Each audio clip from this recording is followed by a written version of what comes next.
Smart Talk, where we speak with leading academics and other thoughtful persons on the important challenges facing the world today. My name is Edward Dodson. I am a longtime member of the faculty of the Henry George School of Social Science. Today, I have the pleasure of speaking with Karl Widerquist, author of a new book on universal basic income, published by the MIT Press. He is professor of philosophy on the faculty of Georgetown University, Qatar, who specializes in issues concerning distributive justice. He has a decades-long interest in the idea of providing everyone with a basic income. Professor Widerquist is co-founder of the U.S. Basic Income Guarantee Network and the journal Basic Income Studies. A quick search on YouTube will take you to explore all aspects of his insights into societal justice and the contribution to be made when UBI is implemented. So, Professor Widerquist, welcome to Smart Talk. Thanks, Ed. It's my pleasure to be here. So you've given me the permission to call you Karl, and I will take that to heart and do so. In preparation for our conversation, Karl, beyond reading your new book, as I said, I've viewed your recorded lectures and webinars. And so I'd like to begin by asking you, who and what in your formal study of philosophy brought you to concentrate on issues related to distributive justice? Well, that I guess I have to credit to my parents. My dad was a Presbyterian minister when I was growing up, but not the kind of conservative Christian that seemed to have dominate the rhetoric today, but a person who really takes the givingness and the helping the poor aspect of Christianity as being a central message, and also we took a very intellectual approach, and we talked about justice and right and wrong and issues at the dinner table. Then when I was on my 15th birthday, I saw Milton Friedman's television show Free to Choose had an episode on the negative income tax, and I was convinced by that. And I began to see it not as he saw it as a simplification of the welfare system, but I also saw it as a fulfillment of it, and something that's a challenge to both left and right, that if you really want to help people, you got to help them unconditionally. Then I it was considered to me, as at that time I thought I was a bit of a libertarian, but really in my life I've moved left, but I've kept this core of that we should be helping people unconditionally.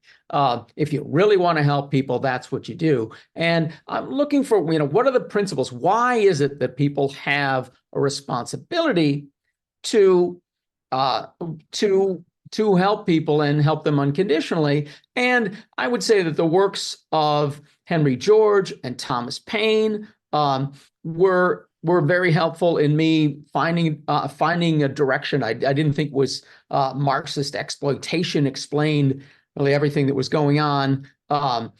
And so from then I moved into the study of philosophy, and I've looked at people, modern left libertarians who are influenced by Paine and George, such as Hillel Steiner, Michael Otsuka, most especially Michael Otsuka. And Michael Otsuka, along with people like Carol Pateman and Charles Mills, who those two might not be as much influenced by Henry George and Thomas Paine.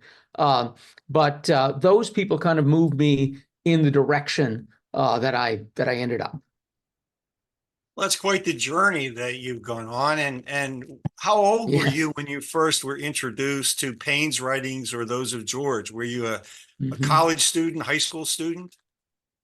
Well, I studied economics because I wanted to. I figured if you want to make a more economically just society, you got to know how the economy works.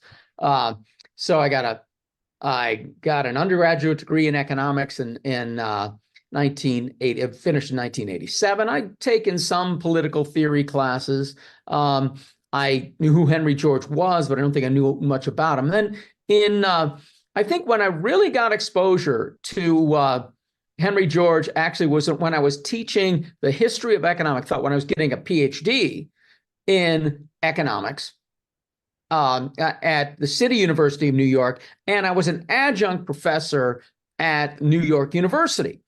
Oh, and they needed somebody to teach the history of economic thought. And I think it's kind of funny that a lot of economists don't want to teach the history of economic thought. So as a graduate student from another university, I was teaching history of economic thought. And I do it now at Georgetown University, Qatar. I am teaching history of economic thought, even though I'm no longer an economist. I'm employed there as a philosopher.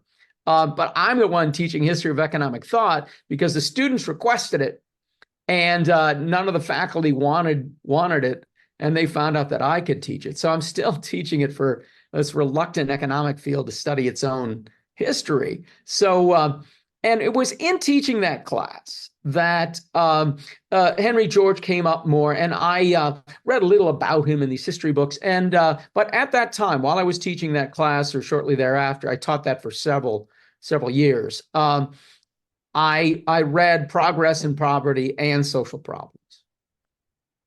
Well, I think most of our listeners would know this, but I am just reminded by your comments that Adam Smith was not an economist per se, but he was a professor of moral philosophy. And I think yes, political economy, as Henry George understood it, was interdisciplinary, and that he would view economics as a subdiscipline of political economy, and political economy a subdiscipline of moral philosophy. So I think we're all in good company when we try to integrate the study of economic dynamics in a society with the overall moral principles that ought to guide the creation of our society. And I think it sounds like from reading your work, that's where you went with your search for yes. the answers to Although, oh no, okay. Oh, sorry, you froze up for a second there. I was just saying, we don't have a bad connection. Yeah, I think I got the gist of what you're saying. So, yes. I mean, I do think there's a difference between a normative and a positive issue. That there's a difference between the question of ballistics. If we aim this cannon in this direction at this height, will the bomb land on on the opposing army? That is a purely positive question. No moral question there whatsoever. Will it land? But the question of should we aim this at that direction in order to drop a bomb on this opposing army, that is a moral question, and that moral question is exceedingly important. And I think any economist who, funny, you can look at the economy and just say, how does it work? But really, no economist merely does that. You have to then say, should we do this? And the should questions cannot be got rid. Once you get, if we do this, it will have that effect, the positive question. Should we do this to have this effect? Economists try to make that really easy by creating this concept of efficiency, and it really does not work.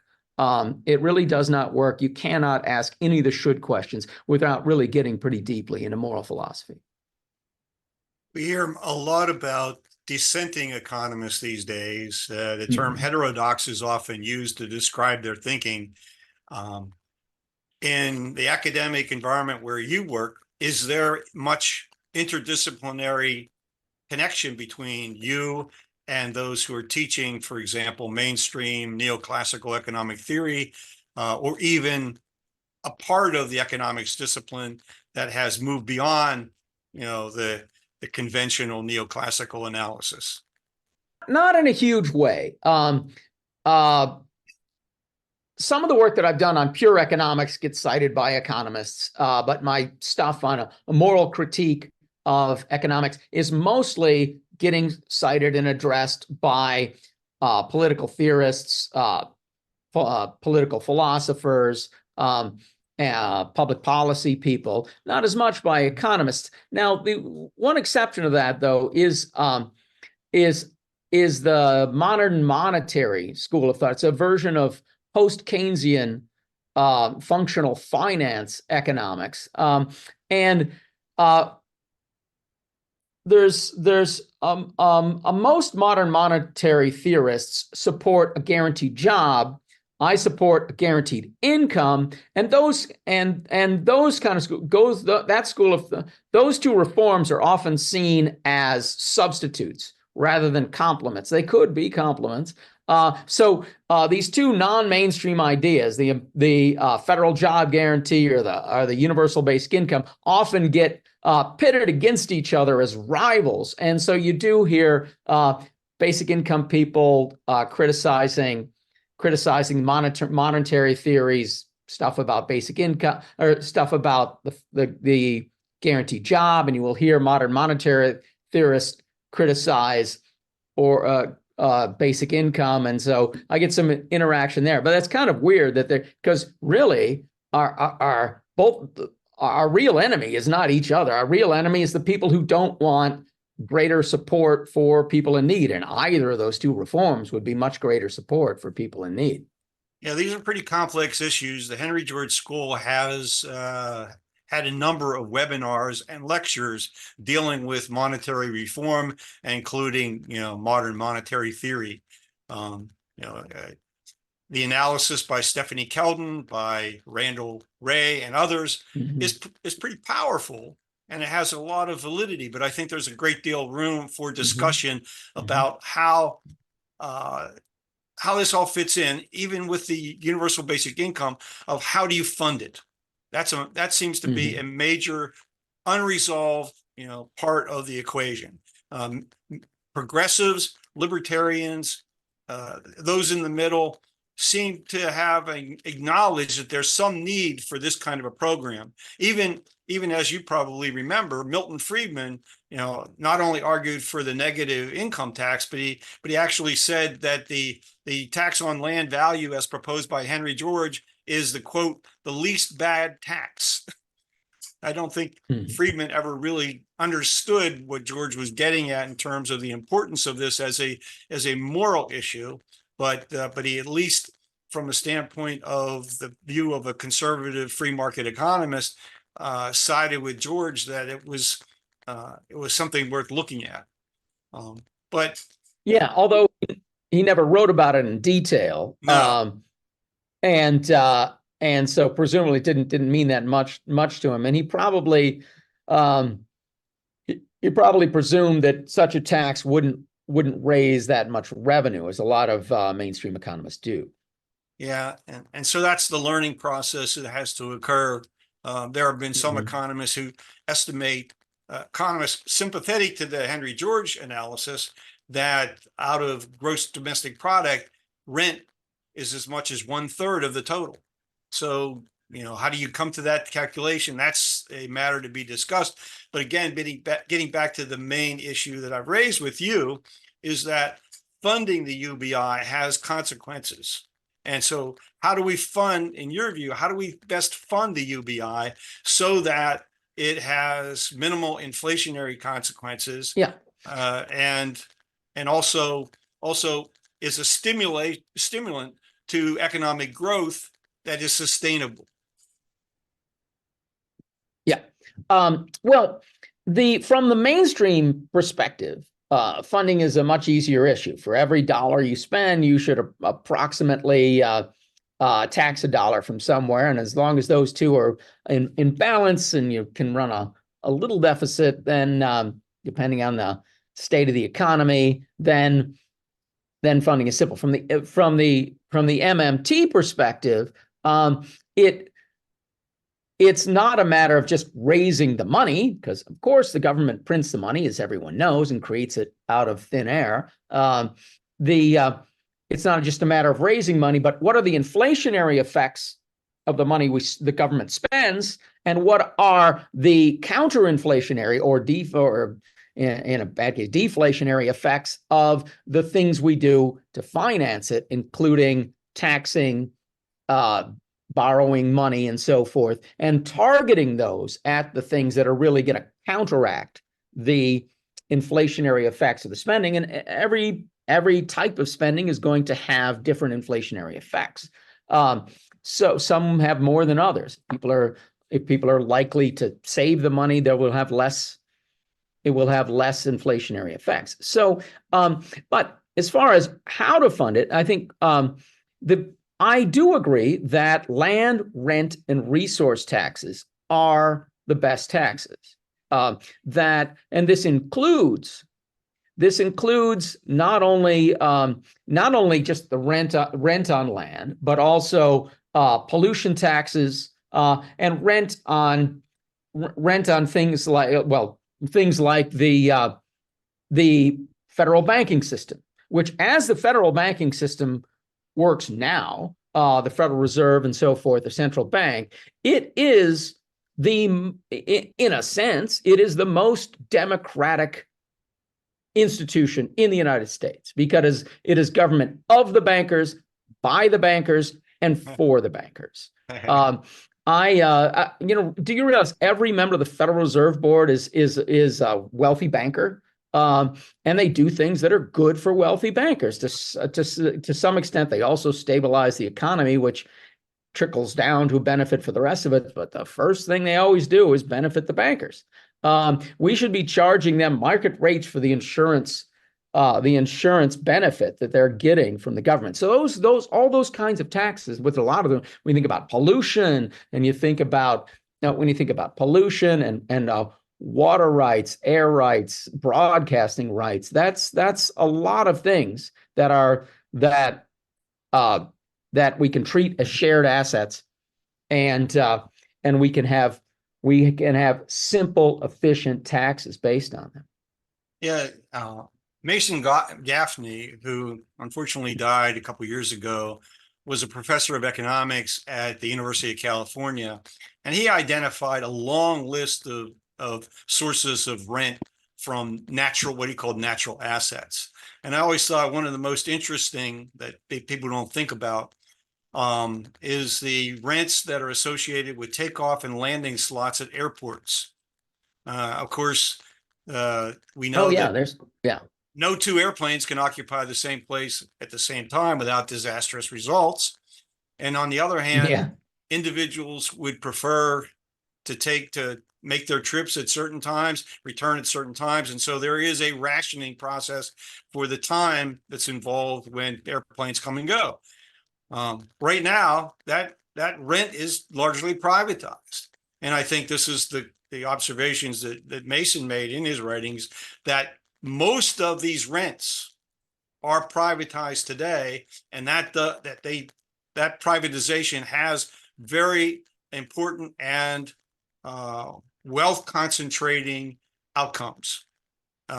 So I think we need to look much more closely at all these sources of rent-derived income, and Henry George would have described that as a redistribution of wealth from producers to a non-producing rentier elite. I don't know if you see it quite that strongly, but I think that's what he would argue if he was alive today. Yeah. Well, that I think you're prompting me to go off on a bit of a tangent here. Well, that's fine, because what you have to say is important. It's available. Others can view the other lectures that you've done. So my objective is to try to draw out from you some of the insights that you have that might not otherwise be available. Yeah.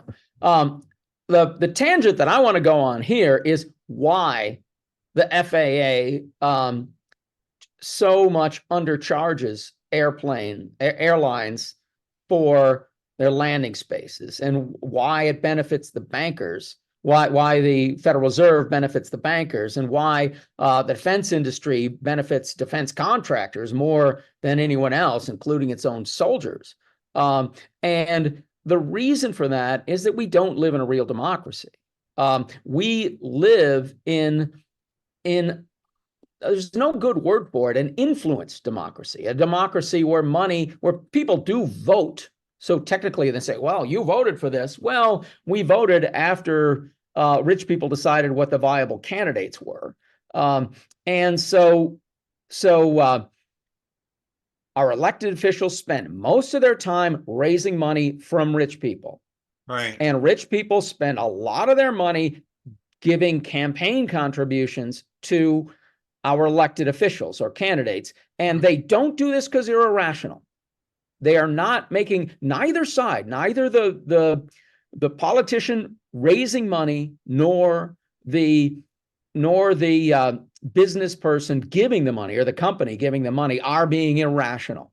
They are the politicians need that money, and the companies know that it buys influence. And when you get that, you get a country where most of our policy is designed to enrich people who are already rich. The FAA does that. The Federal Reserve, the Federal Aviation Administration, the Federal Reserve Board does that. Defense, our relationships with all defense contractors do that. They're trying to make the schools like that. They're privatizing the schools so that their friends can make money off the schools while providing worse service to our kids. And there's one thing after another like that. In order to get to better policies like we're talking about, we really have to take on the role of money in politics, and that's a really difficult thing. But I'm off on a tangent. No, it's a crucial issue in our society. Yeah. I often thought that we ought to take a look back at the Greeks in the early age parts of the Republic when they selected their legislators by lottery. And could we implement a similar kind of system, require people to require our schools to offer education in civics that was not simply a brief introduction to how government works, but a real education on citizenship. How do you prepare yourself for the rights and responsibilities of being a citizen in our society? And then when you've had this series of courses in high school, perhaps when you graduate, you might be ready then for public service. And a lottery could enable you to serve in your town council or in a legislature without having to go through the kind of fundraising and campaigning that you've just described. I don't know if it has, if this has any credence in popular theory of democracy, but it's come in my thoughts that this is perhaps something we need to try to return to, as opposed to the delegated democracy that we have today. Yeah. Two of my colleagues, when I was getting my PhD in political theory at Oxford, were both working on democracy by a lot. So it's a very live idea and one I'm very sympathetic to. But it's not the only way to get money out of politics. We could have a rule that if you take more than $50 from somebody in a campaign contribution, you have to recuse yourself whenever you vote on an issue that affects their company, or something like that. There's a lot of things we could do, but we're very far from it at this point.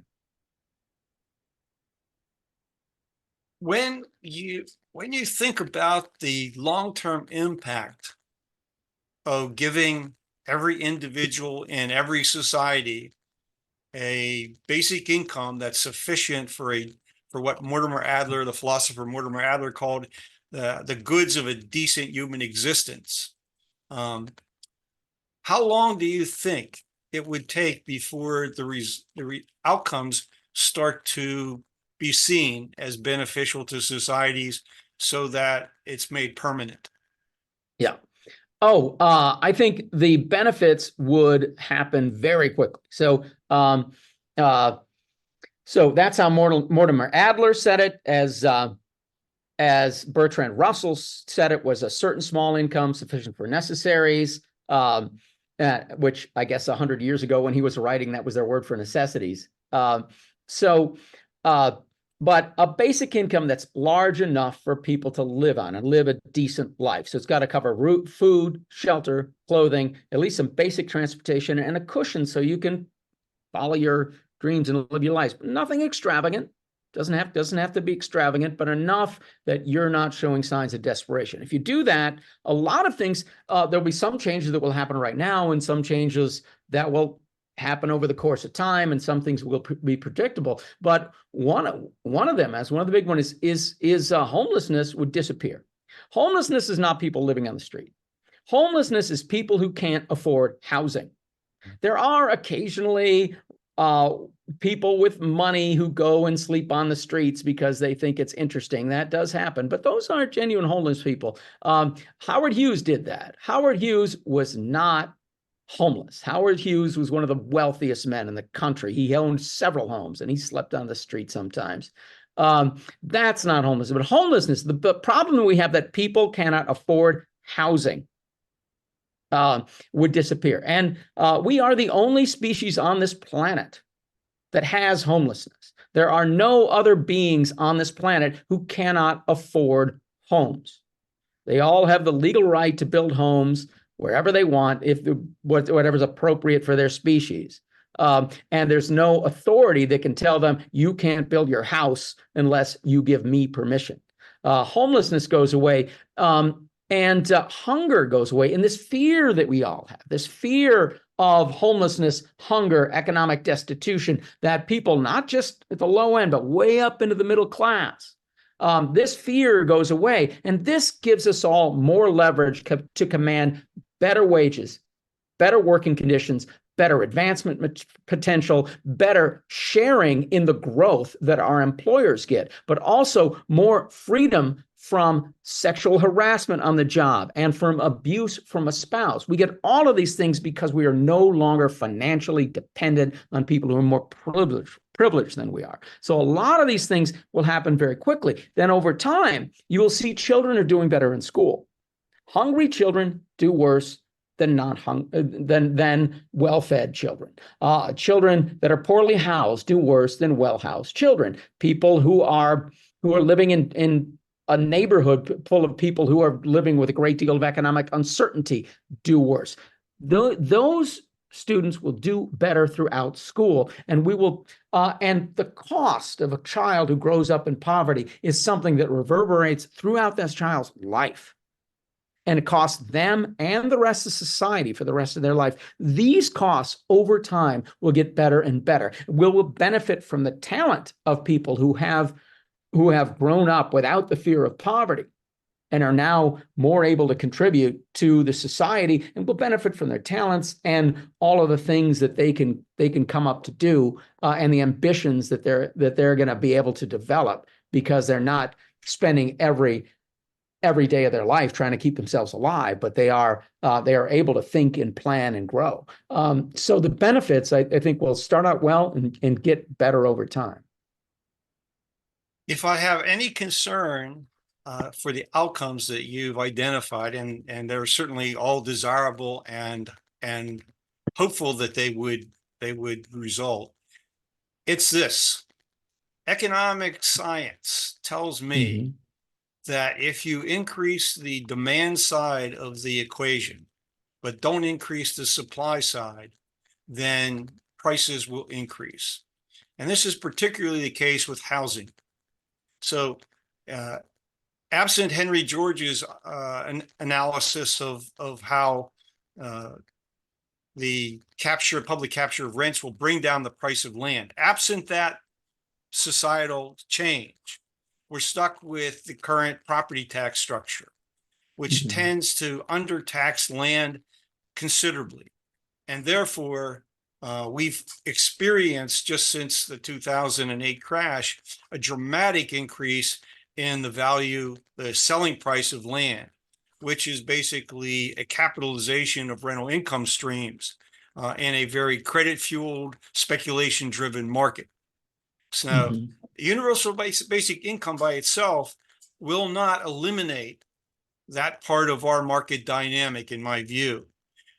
So my concern is we need to work hard either for Henry George's change in how government raises its revenue, or absent that, to go along with the universal basic income, a commitment by our government to increase the supply of permanently affordable housing, using deed restrictions, creating land trusts, however we do it. But otherwise, I see that a significant portion of that income that the lower, maybe quarter or 30% of our population receives will simply be eventually transferred into the pockets of absentee landlords and owners of apartment buildings, et cetera. That to me is a crucial part of the public policy choice that we have, along with creating the UBI. Well, what your reaction to that would be? Yeah, I do agree. Basic income doesn't slice, doesn't dice. It just does just make sure there's a floor under everybody's income. That's all it does. That's going to solve some problems, not going to solve others. The problem that we have in our real estate market and a lot of other natural resource based markets is bad, and I'm sure you've talked about that a lot in your other podcasts. So we don't get into that. I'll talk about that as a counteract and endorse. I will endorse using land taxes to solve some of these problems. But let me first say the problem is not as bad as you might think initially. Even if we don't use left libertarian solutions such as a land tax, and let me explain it. So we use pure neoclassical financing of a basic income, and we have income taxes, capital gains taxes, and sales taxes. We're gonna use some mix of these kind of taxes, and we're not gonna mess with our land and real estate tax system. You do this now. You think, okay, well, basic income. Everybody's got the basic income. You get it whether you're rich or poor. Everybody's got this income. They all need a place to live. They got more income to spend. The dynamics of the land market say, then land prices, with land value, land rent, and therefore housing and business rent things will go up. Now, however, you got to remember that they're not only getting basic income, but they're also paying taxes. So there's going to be a group of people who are going to be net beneficiaries. These are the people who get more in basic income than they pay in taxes. And they're going to be another group of people, you could call them net contributors. They're going to pay more in new taxes than they receive in basic income. And these net contributors are often good if you're doing a balanced budget financing. The net contributors are going to be paying quite a bit more. Some of them. Now, of course, this is going to be a large number of people in the middle who either they pay a little more, a little less, not going to be very significant to them. Now, so what is going to happen is that these people have less money to spend on rent. The net contributors have less money to spend on rent, and these people have more. So prices in the neighborhoods where low-income people live are going to go up, and that's bad. However, prices of housing in the neighborhoods where higher-income people live are going to go down. This creates greater housing equality, and that's a good thing. So it's creating one good thing and one bad thing. If the basic income can be set so that it's high enough that people really can't afford rent, and we get greater equality of income, we get a greater equality of housing and less economic segregation, which is going to come with it, less racial and ethnic segregation. Those are all good things. So I think overall, even if you didn't look at these enormous problems that Georges and others have pointed out in our real estate market, basic income is a big benefit. However, we can go farther and combine basic income with things that are actually going to make the rental market work. And one of those things is a land tax, better regulations. Regulations are most especially zoning laws. Zoning laws are very often designed to protect fearful, relatively high, middle and high income people from getting other people moving into their neighborhood. That's really the motivation behind a lot, or keeping them even from walking through their neighborhood. If we change these laws to get more housing per square mile of land. And we changed these zoning laws to make it favorable to building low-cost housing, and we tax people much higher for land, so that people who own 10 houses and go to each of them an average of a month a year, or 12 houses and go to each of them an average of once a year, are paying loads and loads of taxes for that. Or other people who just buy property and let it sit with the expectation that it's going to rise in value, which it very often does. If we use land and natural resources to do these things, then we don't get as much increase of housing, even of the low-income people.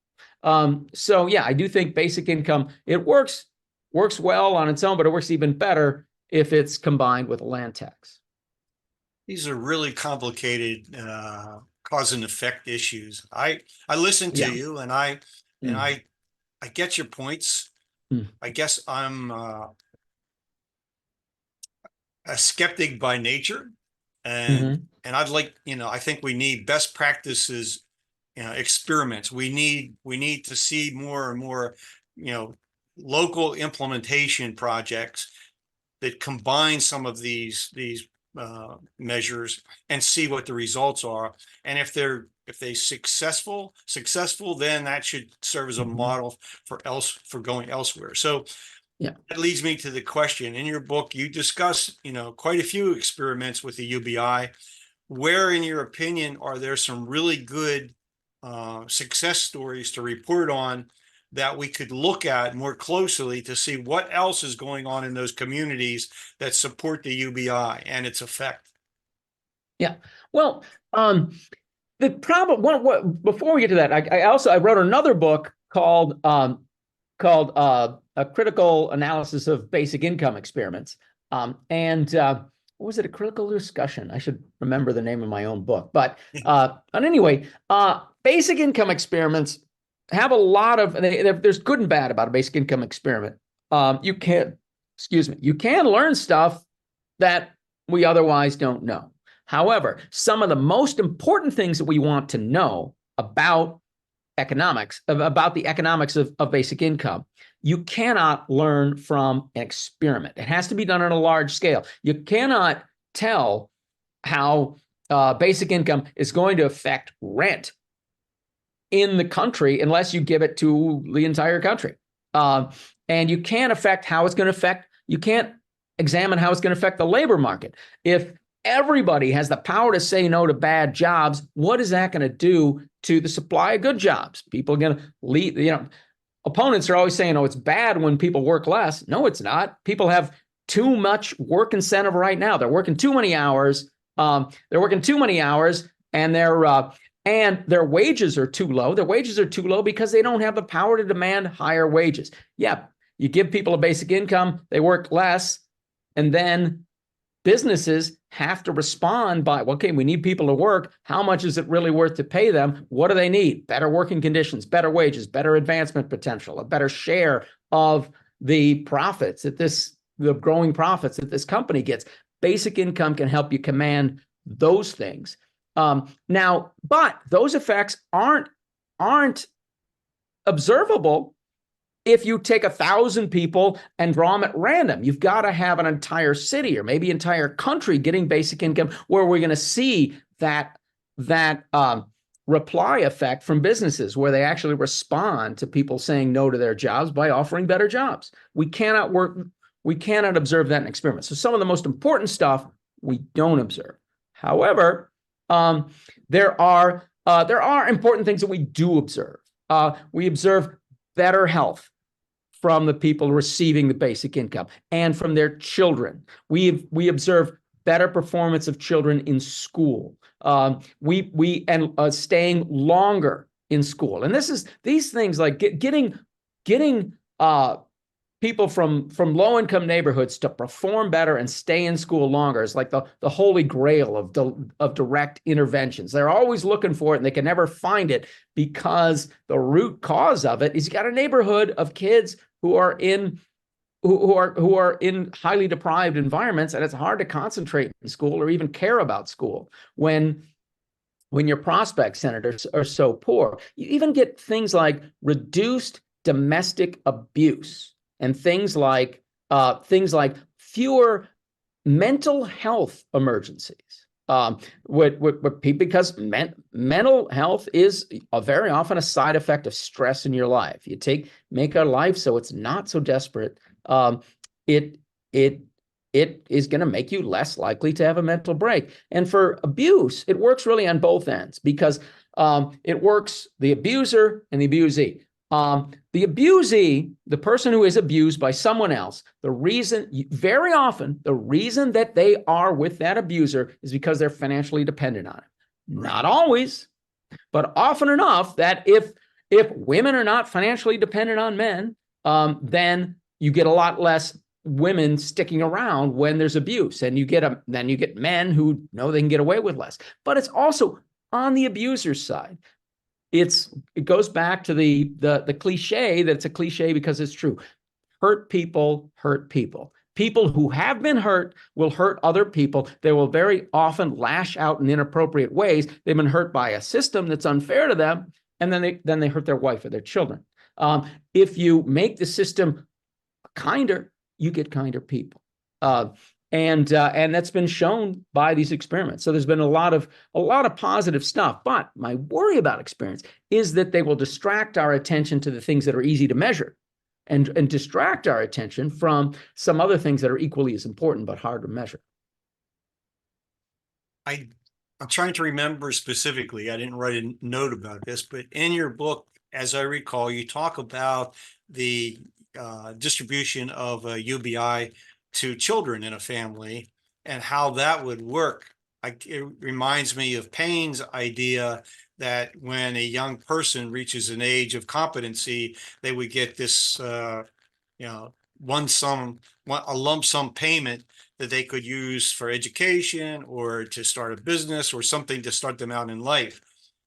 Am I correct that what you're talking about is that somehow children would receive a UBI and it would be invested on their behalf, or there would be some sort of trustee relationship to make sure that those funds were set aside for those children and be available to them as they aged? Yeah, we're talking about this book, right? Right. Yeah. This is my book, Universal Basic Income: Essential Knowledge, for MIT's Press's series on essential knowledge. Got to plug that while we're here. Okay, the other one, it is critical analysis. The other one, the one on experiments, is critical analysis, not critical discussion.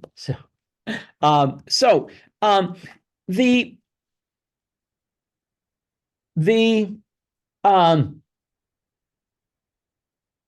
basic income, when we define it technically, we'll define it as a cash income that's periodic, that is individual, unconditional, and universal. Unconditional meaning there's no behavioral requirement for you to do it, and unconditional meaning unconditional, even though unconditional and universal can be similar.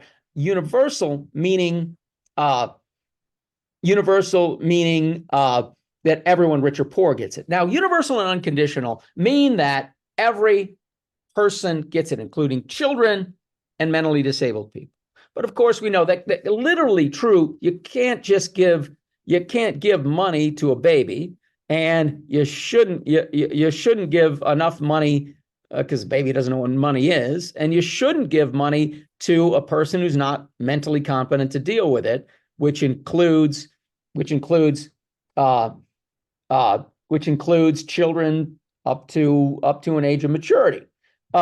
So those have to be given to the parents. Now, there are some people that I think make a very bad mistake here.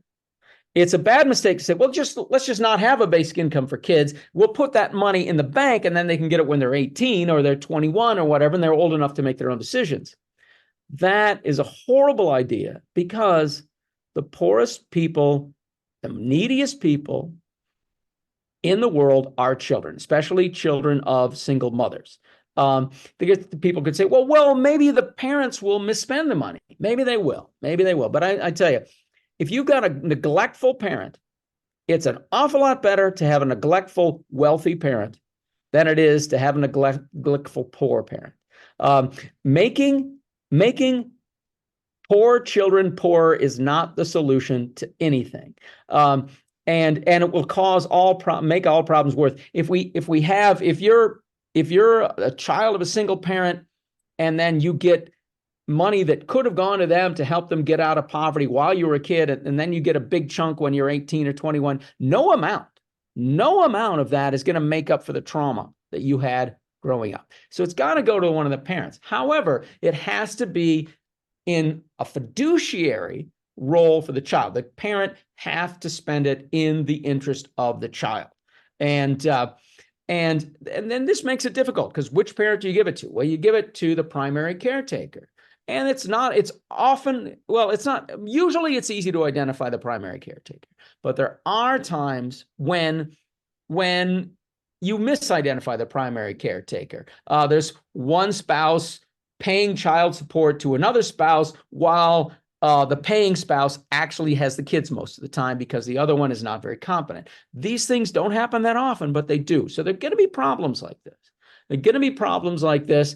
And it is like any other problem of judging people as good parents. The vast majority of people are as good parents as they can with the resources they have. But we do have neglectful and abusive spouses. And parents, and we've got to do things. We've got to have social workers who are going to look at this with the interests of the child and intervene if necessary. Now, that intervention can often be misused.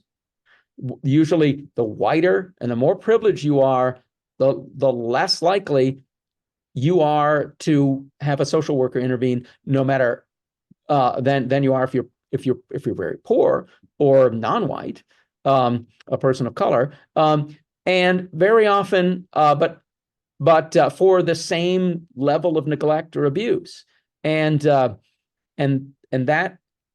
is something that we've got to work to improve. That we've got to work that privilege does not interfere with how we do this. We've got to be ready to forgive low-income parents as much as we forgive high-income parents, and we seldom do. It occurs to me that one benefit you didn't mention is the opportunity for good early childhood education. Yeah. That the parents could afford to pay to have their child, cared for while one or both of the parents actually go to a work environment and not worry about whether or not that child is getting good care during that period of their life. Yeah, I guess that's true. I think the basic income can be used for that, but I guess I don't think about it. I don't mention that. I don't generally mention that because I think we probably need a direct intervention on that. We have very poor support for daycare for children. Other countries have really great, whether you're going to school or whether you're getting a job, they'll give you great daycare for those children. And the United States gives very little. And then we'll vilify single mothers, say you're a bad person because you don't work, and then we'll give them a job. We'll offer them a job that pays less than child support. Pays less than their daycare facility that's available. So we put them in a no-win situation. And then we say, oh, you're a bad, neglectful parent. We take their kids away.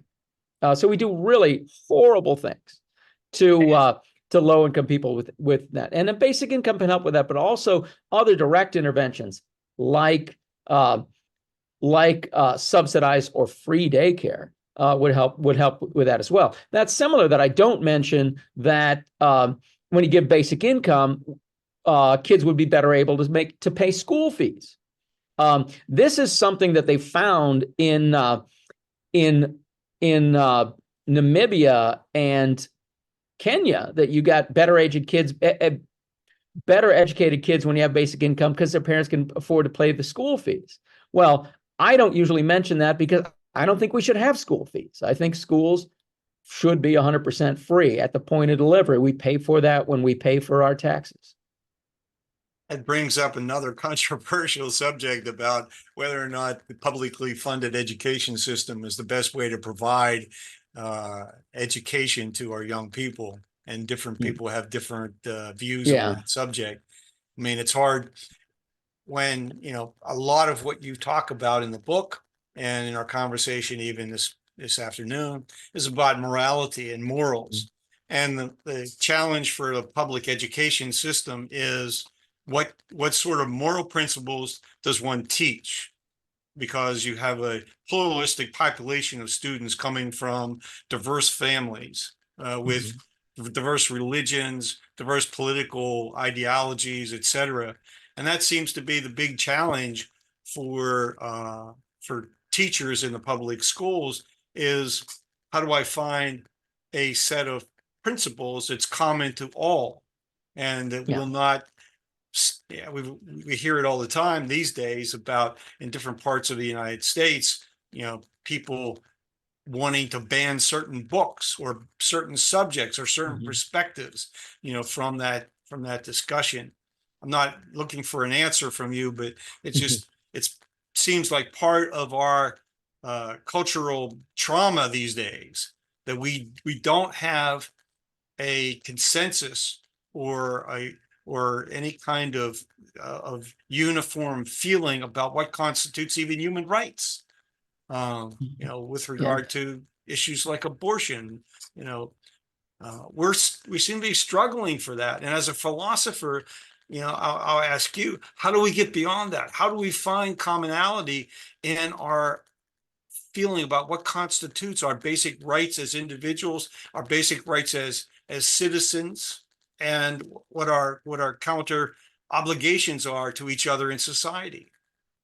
Yeah. Oh, wow. Now that's a tough one. Well, first of all, on the schools, I think, you know, do what works best, and do what's been shown to work best. And the best educational system, the most effective educational system in the world is the Finnish system.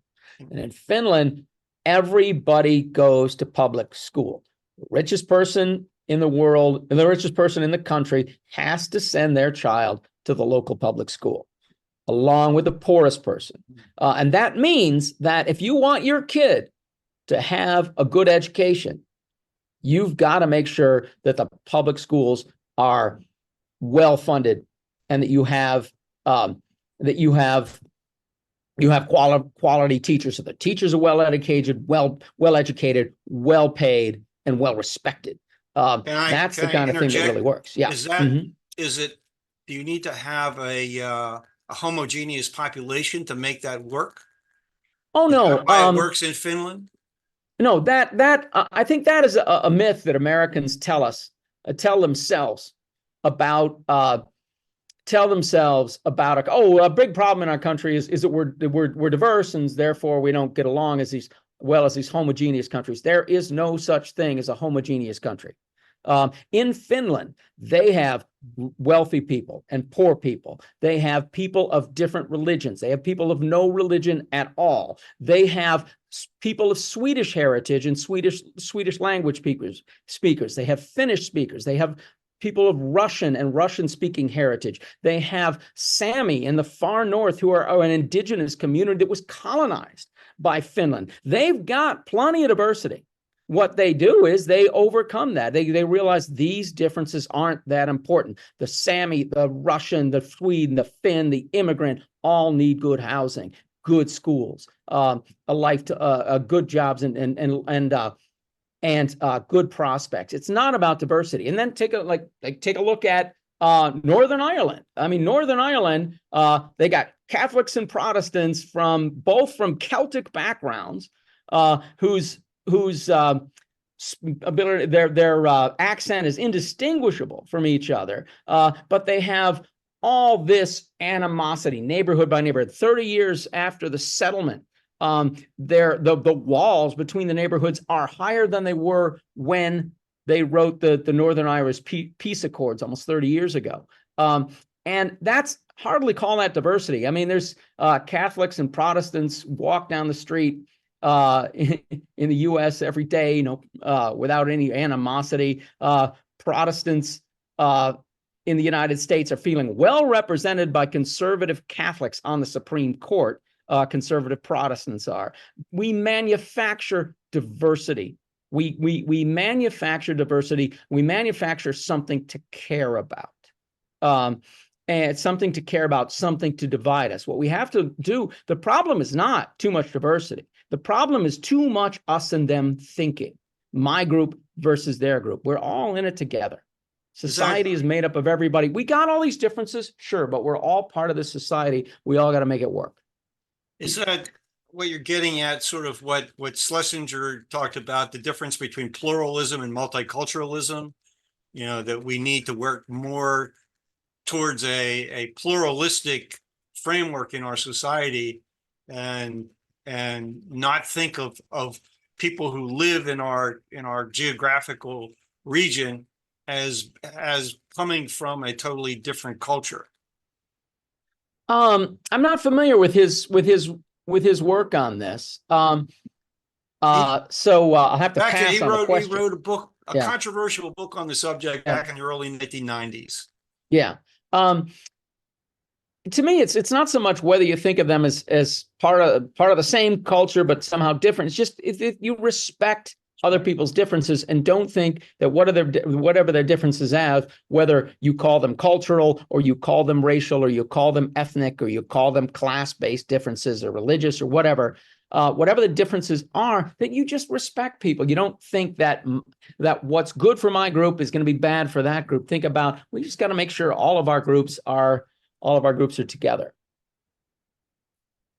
Which brings me, I guess, to a sort of a final observation about everything you've talked about and told us today. And that seems to be that a universal basic income will make everyone feel more secure and confident in their circumstance and their future. And one important outcome of that is a much more peaceful society in which people will, in fact, respect one another, with much less tension between individuals and groups. Is that fair? Eric, yeah, that's one of its good effects. Erich Fromm wrote about that 60 years ago. About 60 years ago, Erich Fromm, one of the greatest psychologists of the 20th century, was writing about that very issue. Well, I don't have any more questions for you. But I would give you this opportunity to close us out with some thoughts, anything that we haven't discussed that you think it's important to bring to our listeners and to the general public. So I'll give you whatever time you need to tell us what we haven't thought about and what we need to think about going forward to make the UBI the success that it could be. Yeah. Well, we haven't talked about the one issue where I differ from a lot of George's. There are a lot of people, and I think I would number Henry George among them, who would say, well, what you want to do is you want to tax resource ownership and privilege, and then you want to not tax. You want to not or tax as little as you can, actually effort and creativity, things you want people to do. But some Georgists make a moral distinction that they say we have to tax all these shared assets, and we cannot tax a human's labor. But the thing is, all goods are made out of both labor and other resources. And once you got a good that has both in them, I argue that in some of my work, I argue, and we don't really have time to get into that now, why I argue this, but it is purely subjective, that how much is contributed by land and how much is contributed by human effort is a purely subjective question. It has no objective right answer that has moral value. So the way I deal with the fact that nobody has better claim to the earth than anyone else is that if you're going to control more of the earth, you got to pay more. You got to pay you got to pay something back. And this should, ideally, that should be a negotiation, but the people who have more and people who have less, a negotiation, because the value is subjective, but it should be at least enough, whatever you measure the value in whatever economic methods you use to measure value, regardless of the value of land, if it's very, very high, if it's very, very low, if you want to have more resources than somebody else, that other person has to have enough to live on, regardless of the price. You can argue, well, the price will be that high. And I'll argue that the price isn't that important. What's important, your real claim by being a person who was born here on this planet is enough for me to live on without being forced to be somebody else's servant. So it's a very similar moral observation, but differing on sort of an arcane, what might to some be a rather like arcane point of positive economics. And I should mention in some of my other books, Henry George comes up. He comes up in this book, Prehistoric Myths in Modern Political Philosophy. And I think it comes up in this one too, The Prehistory of Private Property, but not falling into a trap that Locke and Hobbes gave us in the 1600s, saying Hobbes said that every civilized man is better than every naked savage. And Locke said every person who lives in a society with property rights is better off than every person who lived in one without. Hobbes is giving credit to the government. Locke is giving credit to the property rights system, but they're all saying that the lowliest among us are better off than they would be if they hadn't put these two institutions into it. They provide almost no evidence, and people have been repeating versions of those claims to the present day. And I said it's more people agree with Hobbes and Locke on this than not. To the present day, we'll say, oh yeah, the least of us is better off, without really any knowledge of what's it like to be an extremely low-income person in our country, and what is it like to be a nomadic hunter-gatherer in a world before we had kings and presidents, and a world before we had landlords and bosses. People will say they know the answer when they haven't looked at it. Well, in this book, we look at it and find the poorest people in the world are the homeless people today, the poorest people in history. But I bring this up because of Henry George. Henry George is one of the heroes in this because he doesn't fall for it. Kropotkin, Thomas Paine, Carol Pateman, and a lot of other people in history took the minority view and saying, no, we can't say people are better. So he figures that way into my work as well. I forget who the historian was. It might have been Frederick Jackson Turner, that observed that there's no poverty in tribal societies, that the communitarian spirit in those societies, largely because there's no hierarchy and because they're not settled in one place, they don't have this acquisitiveness for property. And that it's once we settle down in one place and start trying to figure out how are we going to allocate access to the natural resources that are in the area and available, that the whole issue of property rights and deeds and the hierarchy of property rights begins to develop. So, I think you're absolutely right. History does show that tribal societies, generally speaking, while no one was really wealthy, there was no need to accumulate a good deal of wealth because they had the kind of security that comes from the fact that they all believed they were in it together. They were all part of the same group family. And that seems to be one of the potential outcomes of a universal basic income. Mm-hmm. Well, often the family was fictive kinship, that they would, you are my brother because you've lived with this tribe for this group for these years. It is, I think it's not so much acquisitiveness, but having low population where there's direct access to resources. So in that case, whether you're a subsistence farmer or whether you're a hunter gatherer or a fisher, if you have direct access to resources, you might not have a high standard of living, but you are by definition not poor. Poor is the lack of ability to afford things. And we have that in our society. We have people who cannot afford a place where they can legally sleep. No person who lived for the first 300,000 years of human existence ever had that problem. No person could not afford to build their own shelter. No person could not afford to go fishing or hunting or gathering or farming. Now, most of us can't when we start out. We can't just start a farm. We got to go and rent one. So that is but also when you get small nomadic communities, you also very often, I can't say for all of them, but when you get small, very small communities that where it's fairly easy to leave and to come and go, a small agrarian society of less than 1,000 people, or a nomadic society, which could be just a few dozen people, you will very often get what you're talking about. People help each other. No one in this camp or in this hunting camp or in this farming village is starving unless we're all starving. A very idea that we're all in it together. If you want to camp with us, you share some of what you got. You don't want to, if you want to go out and kill a buffalo and eat the whole thing yourself, well, you're gonna have to butcher that thing yourself and live by yourself. And the meat's gonna go bad. And you won't be well defended from dangers. So we do need to look to the past for some insights into how we might prepare for the future.